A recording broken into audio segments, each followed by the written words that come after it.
Eu vou começar hoje uma playlist sobre mobilidade, mobilidade dos íons em solução. Então, nessas primeiras videoaulas, nós vamos tratar de condutância e condutividade de soluções eletrolíticas. Vamos falar de condutividade molar e condutividade aparente. E chegaremos à lei de Kohalski para eletrólitos fortes e mais tarde a lei de Ostwald para eletrólitos fracos. Bom, só um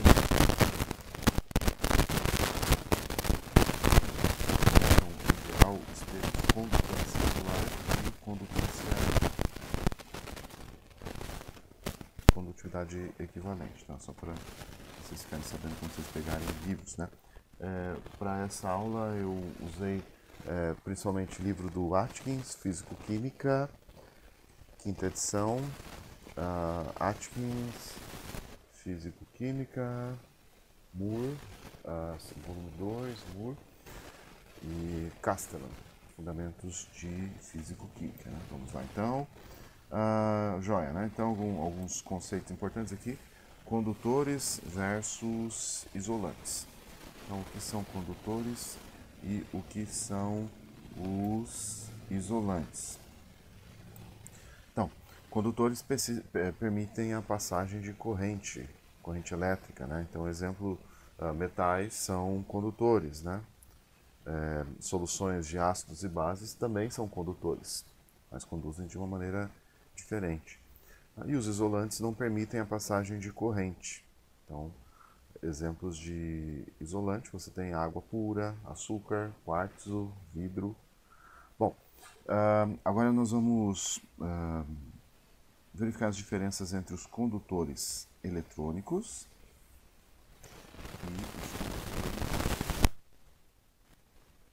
cobre, ferro, enfim, os metais são condutores eletrônicos, enquanto que soluções aquosas são condutores iônicos, né?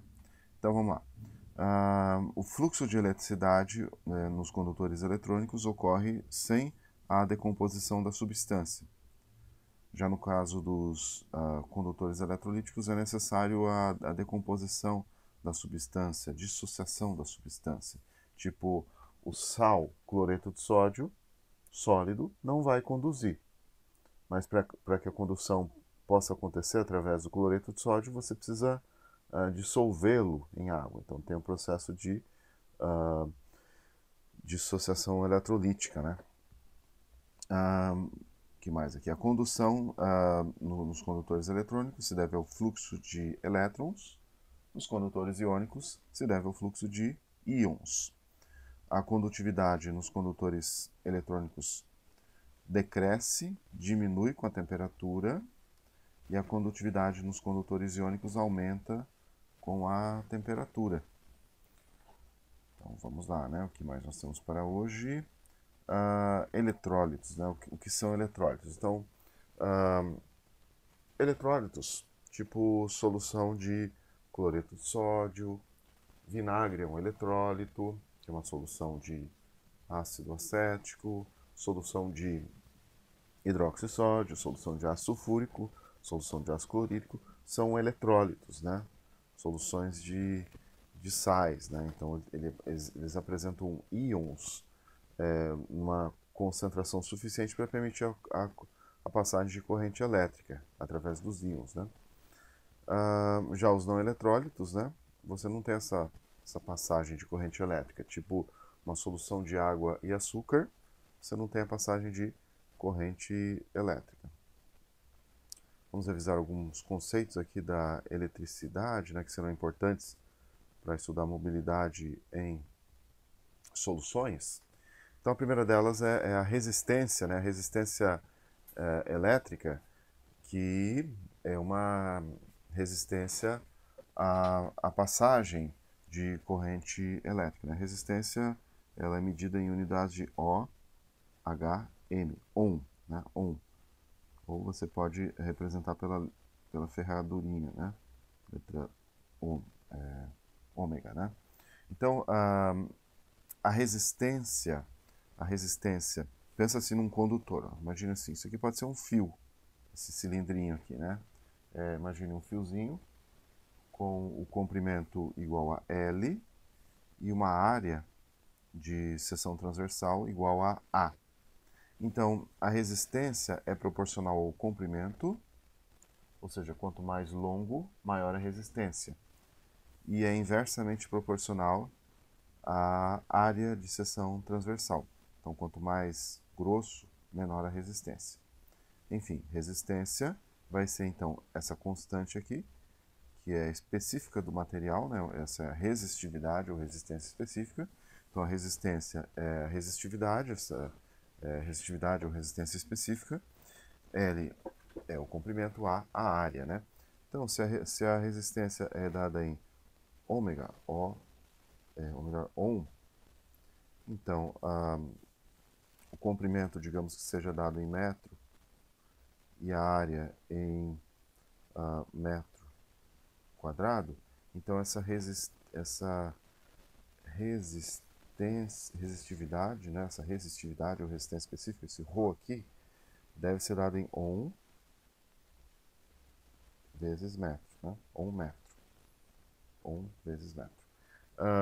O inverso da resistência é a condutância. Isso é uma coisa bem importante. O inverso da resistência é a condutância. Então, você tem, novamente, resistência igual a resistividade L sobre A. Isolando a resistividade, nós obtemos isso aqui. Então, pegamos essa equação aqui e isolamos a resistividade. Então, isolamos a resistividade. Aqui, né? Isolamos a resistividade. Temos isso aqui. Se nós tirarmos o inverso da resistividade, nós vamos ter a condutividade. Então, você faz 1 sobre isso aqui, vai te dar a condutividade.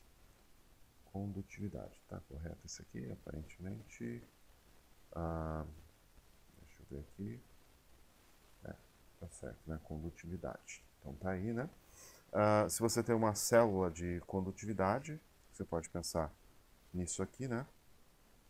Se você tem uma célula de condutividade, então o comprimento sobre a área aqui é a chamada constante da célula. Essa constante da célula é importante numa medida de resistividade. Sempre é feita a calibração, né? Então, tipo, você tem uma medida de condutividade, você tem um condutivímetro no laboratório. Condutivímetro que é o aparelho usado em medidas de condutividade. Aqui ao lado, aqui à direita, nós temos o desenho de uma sonda de condutividade. Então, aqui, essa coisa que está sempre aparecendo, me atrapalhando.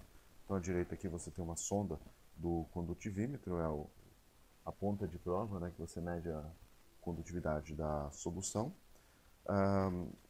O fato é que a distância entre os dois eletrodos aqui que compõem o aparelho é complicada de medir e pode eventualmente variar com o tempo. Da mesma forma, a área, não digo a área geométrica, mas a área superficial, é mais complicada ainda de medir porque usualmente se usa platina platinizada aqui nesses eletrodos. Então, pelo fato de você ter dificuldade de medir de fato essa distância entre os eletrodos da célula de condutividade e a área real aqui desses eletrodos, se faz a calibração. Então, L sobre A, né, essa distância sobre A, é a constante da célula. Daqui a pouco nós vamos explicar para vocês como é a constante da célula. Se a resistividade é dada em ohm metro, então a condutividade é dada em ohm a menos 1 por metro. Ohm a menos 1 é Siemens. Então, Siemens por metro é a condutividade. Eventualmente vocês vão ver Siemens por